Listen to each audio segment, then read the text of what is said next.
하나님께서 아말렉으로부터 빼앗겼던 가족들과 또 재산들을 다시 도로 찾을 수 있도록 하나님께서 은혜를 베풀어 주셨습니다. 드디어 아말렉을 진멸하고 그 가족들과 그리고 짐승들을, 재물들을 이끌고 이제 다시 집으로 돌아오는 길에 부솔 시내에서 머물고 있던 200명, 너무 힘들어서 같이 추격하지 않았던 200명을 만나게 됩니다.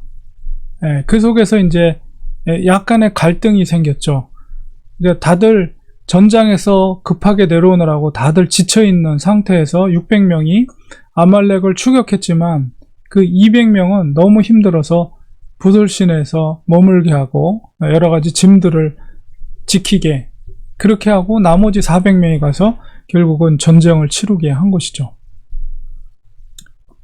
그러니까 이제 400명을 전쟁에서 그 가족들을 되찾았던, 싸움을 직접 했던 사람들이 불만이 생긴 거예요. 우리가 차지한 이 탈취물들 그리고 우리의 재산들을 저 사람들에게는 주지 말고 가족들, 처자들만 돌려보내게 합시다. 이런 이야기를 하게 됩니다. 그러니까 다윗을 따랐던 사람들 속에 22절에 보니까 악한 자와 불량배들이 이렇게 표현되어 있어요. 그러니까 다윗을 추종하던 세력들이 다 이렇게 선한 마음을 갖고 있었던 사람들은 아니고, 왜냐하면 아둘람 굴에 모였을 때 사람들이 모여들었잖아요. 400명, 그 다음에 600명 이렇게 모여들었는데 그들은 다 이제 천대받거나 사회 하층에 있었던 사람들. 그 사람들 속에 그 천대받고 이렇게 사람들로부터 무시당하고 이런 상처가 있는 사람들, 그러니까 그런 사람들 중에는 저렇게 표현대로 악한 자, 불량배들이 존재하고 있었다는 거죠. 그러니까 그들의 마음속에는 일반적인 생각 속에서 우리가 고생해서 빼앗았는데 저 사람들은 싸우지도 않고 그냥 부솔 시내에서 이렇게 쉽게 편안하게 쉬고 있다가 이것을 줄 수가 없다는 입장이죠.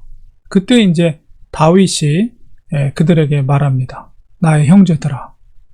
물론 그들의 주장에 대해서 충분히 이해는 하지만 그러나 다윗은 거기서 리더십을 발휘하고 또 왕으로서의 아주 귀한 모습을 보입니다. 그것은 뭐냐면 이 전쟁을 승리케 하고 이 전쟁에서 우리의 가족과 우리의 재산을 다시 찾을 수 있게 한 것이 자기들의 노력이 아니라 하나님께서 하신 것이라는 것을 고백하고 있어요. 23절에 보니까 여호와께서 우리를 보호하시고 우리를 치러온 군대를 우리 손에 넘기셨다. 그가 우리에게 주신 것을 너희가 이같이 못하리라. 하나님께서 주신 것이지 우리가 한 게 아니다. 이렇게 그들에게 이야기를 합니다. 그러니까 그들은 뭐 그 불량배라고 기록되어 있는 사람들 마음속에는 그 말에 대해서 동의하지 않는 사람들도 있을지도 모르겠어요. 그러나 다윗이 그렇게 하고 있고, 다윗도 사실은 힘들고 더 힘들죠. 그리고 가족들, 또 부인도 잃고 다 잃어버린 상황 속에서 다윗은 겸손하게 하나님께서 우리에게 주신 것을 우리가 감히 누군 주고 누군 주지 않겠다. 이렇게 하는 것은 옳지 않다. 우리가 다 나눠야 된다. 공평하게 나눠야 된다. 이것을 통해서 다윗이 생각하는 것은 뭐냐면 바로 이스라엘 공동체, 히브리 공동체, 우리는 공동체, 같은 형제, 자매들, 형제들이다 라는 의식을 그들에게 심어주죠.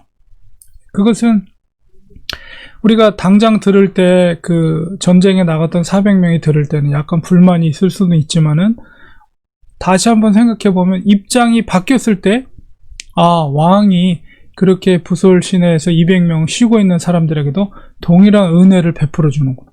나도 혹시 입장이 바뀌어 나왔을 때도 나에게도 은혜를 입을 수 있겠구나. 이런 생각도 가졌을 거예요. 그러니까 다윗의 이 고백은 정말 그 공동체를 더욱더 하나로, 그리고 200명의 부솔 시내에서 쉬고 있었던 사람들에게는 정말 큰 은혜죠. 그리고 왕이 될 다윗이 그렇게 인정해주고 가족들뿐만 아니라 잃어버렸던 재산도 다 돌려준다고 했을 땐 정말 감사한 거죠. 그리고 전쟁에서 직접 전쟁을 치른 400명에게 너무 감사한 마음을 품게 되고, 그리고 받는 사람도 기쁘지만 또 나눠주는 사람도 그 속엔 정말 기쁨이 있는 거죠. 우리가 주는 자와 받는 자가 동일한 기쁨 속에 그 공동체가 더욱더 하나가 되는 거죠. 만약에 그들 불량자의 말대로 주지 않았다면 그 속에는 갈등의 요소가 남아있는 거고, 뭔가 말은 못하지만 불만이 있을 수 있는, 그러나 다윗의 말처럼 그렇게 행했을 때 그 공동체는 더욱더 따뜻하고 더 하나가 될 수 있는, 그리고 다윗에게 더욱 충성을 맹세할 수 있는 그런 공동체가 될 수가 있다는 것이죠. 그리고 다윗이 이렇게 할 수 있었던 것은 1차적으로 하나님께서 주셨다는 그 고백 그대로이기도 하면서, 또 우리 토라에 보면 민수기 31장 27절에 보면 하나님께서 그런 말씀이에요. 그 얻은 물건을 반분하여 그 절반은 전쟁에 나갔던 군인들에게 주고 절반은 회중에게 주라. 이런 이제 그 민수기에서 전쟁에 참가했던 것을 탈취물들에 대해서 일반 회중에게도 나눠주라, 절반을. 이런 토라의 기록이 있거든요. 그러니까 그 말씀도 기억하고 있었을 것입니다. 그러니까 하나님의 말씀대로 준행했고 하나님의 믿음대로 그들에게 고백했을 때 그가 왕으로서의 기품이 있는 거고, 또 사람들이 그 다윗의 진정한 리더십을 인정해 주는 거죠. 그러니까 하나님은 이것을 통해서 다윗을 왕으로서, 진정 백성들이 우러러 볼 수 있는 왕으로서 하나님이 준비시키고 계시다라는 것을 우리가 볼 수가 있습니다. 그리고 다윗은 이것을 이스라엘의 율례와 규례로 삼아서 앞으로 되어지는 전쟁 가운데도 동일한 사건이, 이런 일들이 벌어졌을 때 역시 전쟁에 참여했던 사람이나 아니면은 대기하고 있었던 사람이나 동일한 은혜를 줄 수 있도록 딱 그것을 규례로 삼았다라고 볼 수 있습니다. 그래서 다윗이 왕이 되었을 때 그 나라 공동체가 어떻게, 전쟁에서 어떻게 유지되는가, 어떤 법대로 그 전쟁이라는 것도 일종의 규칙과 룰이 있는 것이거든요.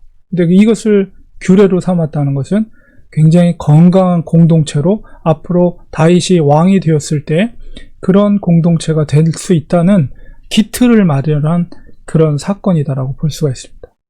그리고 거기서 멈추지도 않고 다윗은 그 전리품들을 그의 친구 유다 장로들에게 보냈다, 이렇게 표현되어 있고, 30절에 보면 다윗과 그의 사람들이 왕래하던 모든 곳에 보내었다. 이 표현이 무엇을 의미하는 것이냐면 바로 다윗이 그 광야 생활을 했잖아요. 10년 동안 그 사울왕의 도피 생활을 할 때 다윗 스스로 먹을 것을 얻었을 뿐만 아니라, 성경에는 다 기록되어 있지 않지만 다윗을 돕는 그런 유다의 장로들이 분명히 있었을 것입니다.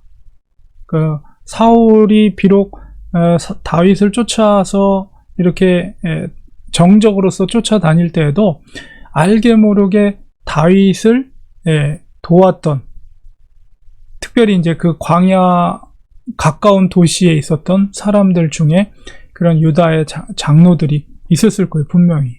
그래서 다윗과 그의 사람들이 왕래하던 곳이라는 것은 바로 그때 도움을 받았던 그런 사람들, 그런 마을들을 표현하는 것입니다. 그래서 그 전리품들을 자기가 고생하고 힘들었을 때 자기에게 은혜를 주었던, 자기뿐만 아니라 자기 수하에 있던 부하들에게 은혜를 주었던, 그러니까 뭐 먹을 것이라든가 물이라든가 이런 것을 공급해 주었던 그 사람들에게 은혜를 갚는 거죠. 그래서 그들에게 그 전리품들을 선물로 보낸 것입니다. 그래서 베델로 시작해서 이제 마지막 헤브론까지 여러 이제 지역에 자기가 은혜를 받았던 사람들과 성읍에 그 전리품 중에 선물로 그들에게 보낸 것이죠. 그래서 우리가 지도를 보면 그 전리품들을 이제 여러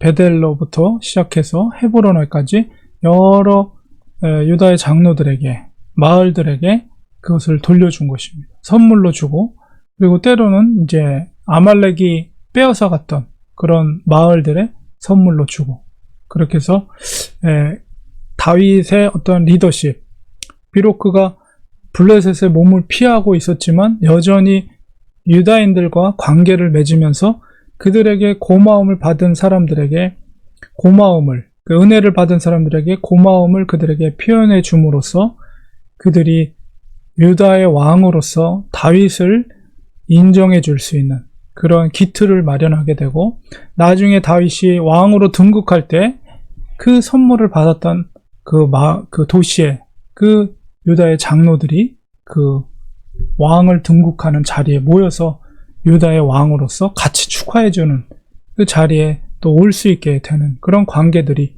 이루어지게 되는 것이죠. 그래서 다윗은 비록 블레셋의 몸을 피하고 있지만은 항상 그 유대의 히브리 민족, 자기 유다의 장로들에게 항상 이런 선한 행위를 했다는 것을 보게 됩니다. 이것이 바로 하나님께서 그를 유다의 왕으로 세우기 위한 하나님의 준비 과정이라고 볼 수가 있는 것이죠.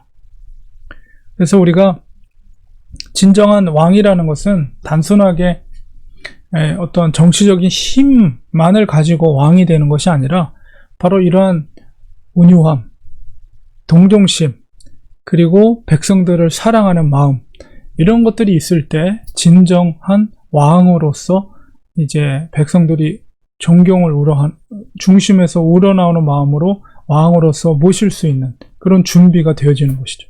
이런 기간을 하나님은 이 도피 생활 가운데 있으면서도 하나님은 특별히 아말렉을 통해서 이런 일들을 하나님께서 이루게 하신 것을 보게 됩니다.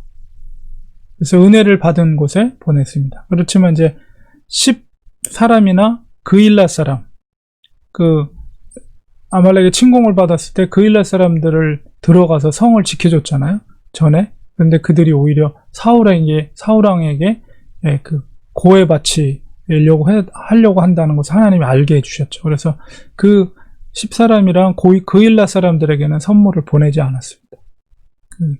그래서 여러 은혜를 받은 사람들에게 이렇게 마음을 감사의 마음을 보답함으로 인해서 이제 다윗이 어떤 사람인가, 이런 것을 사람들에게 알게 했고, 또 따르는 공동체 600명의 그 무리들에게도 다윗의 존경받는 리더십을 보여주는 계기가 되었습니다.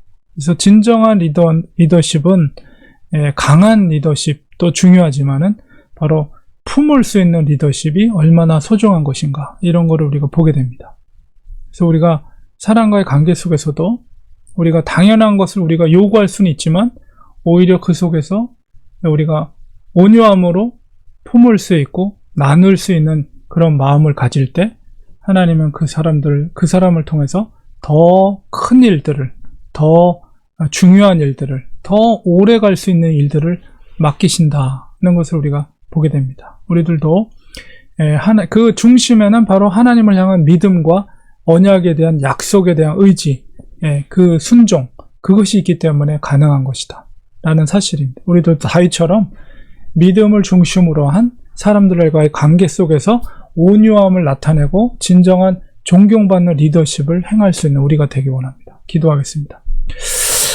하나님 감사합니다. 오늘 말씀 속에서 다윗이 자기의 부하들에게, 그리고 또 여러 유다의 장로들과 그 도시마다 전리품을 선물로 보낸 모습을 통해서 진정한 왕은 바로 사람들로부터 존경을 받고 감사를 표현할 줄 알고 또 용서해 줄 수 있고 품어줄 수 있는 그런 마음 속에서 사람들로부터 진정한 존경을 받는 것을 보게 됩니다. 하나님, 우리가 이 땅에 살아가는 동안에 사람과의 관계 속에서 정말 하나님의 말씀과 믿음 안에서 우러나오는 이런 남을 배려하는 마음과 또 감사를 표현하는 마음을 통해서 우리들도 하나님 앞에 먼저 인정을 받고 또 사람들에게도 존중을 받을 수 있는 우리가 되게 하여 주시옵소서. 예수님의 이름으로 기도합니다.